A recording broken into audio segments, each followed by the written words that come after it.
Hello everyone. நம்ம basics of stock market சீரீஸில் ஒவ்வொரு டாப்பிக்காக பார்த்துட்டு வருவோம். அதில் ஃபர்ஸ்ட் டாபிக் நம்ம பார்க்க போகிறது என்னென்னா stock market. What is stock market? நம்ம நிறையா பேர்த்துக்கு ஸ்டாக் மார்க்கெட்டுன்றதுக்கான மீனிங் ஓரளவு தெரியும், ஆனால் அதோட கிளியர் டிஃபினிஷன் என்னன்றது தெரியாது. ஸோ அதை வாங்க என்னன்றது பார்க்கலாம். What is a market?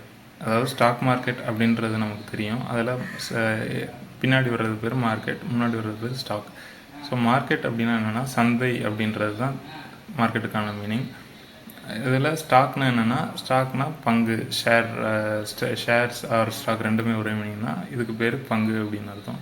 இதை தமிழில் அப்படியே ட்ரான்ஸ்லேட் பண்ணால் பங்கு சந்தை அப்படின்றதுக்கான மீனிங் தான் ஸ்டாக் மார்க்கெட். ஸோ வாங்க இன்டெப்த் என்னன்றதை பார்ப்போம். ஒரு மார்க்கெட்னா என்னென்னா, ஒரு இடத்துல ஒரு கமர்ஷியல் டீலிங் நடக்குதுன்னா அது பேர் மார்க்கெட்டுன்னு சொல்லுவோம். எக்ஸாம்பிள்ஸ் ஆஃப் மார்க்கெட், அதாவது சந்தைக்கான எக்ஸாம்பிள்ஸ் என்னன்றது பார்க்கலாம்.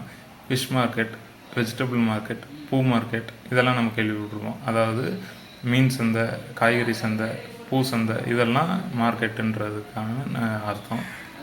ஸோ மார்க்கெட்டுக்கான மீனிங் என்னன்றது நமக்கு தெரிஞ்சிருச்சு.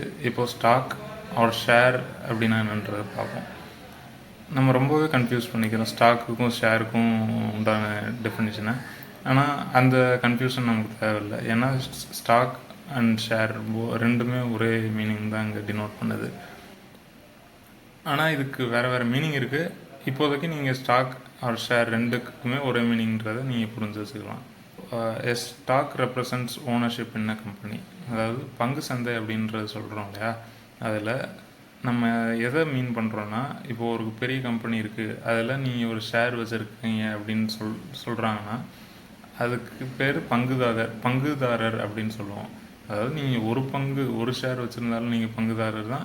அந்த 1000 இல்லாட்டி 1,00,000 ஷேர் வச்சுருந்தாலும் நீங்கள் பங்குதாரர் தான். ஸோ நீங்கள் 1,00,000 ஷேர்ஸ் வச்சுருக்கீங்க, அதனால தான் நான் பெரிய பங்குதாரர் அப்படின்னு சொல்லிக்கலாம். இருந்தாலும் நீங்கள் ஒரு ஷேர் வச்சுருந்தாலும் அதில் சின்ன போர்ஷன் நீங்கள் வச்சுருக்கீங்க. அதாவது எக்ஸாம்பிள் இங்கே டாடா மோட்டர்ஸ் பார்க்குறோம். அது ஒரே ஒரு ஷேர் தான் நீங்கள் வச்சுருக்கீங்கன்னு ஒரு எக்ஸாம்பிள் எடுத்துக்கலாம். அந்த ஒரு ஷேர் வச்சுருந்தாலும் நீங்கள் ஒரு ஸ்டாக் ஹோல்டராக ஷேர் ஹோல்டர்னு தான் மீன் பண்ணுவாங்க உங்களை. ஆறு நீங்கள் ஒரு 100 ஷேர், 1000 ஷேர், 1,00,000 ஷேர்ஸ் வச்சுருந்தாலும் அதை ஸ்டாக் ஹோல்டர் ஆர் ஷேர் ஹோல்டர்ஸ்ன்னு தான் மீன் பண்ணுவாங்க.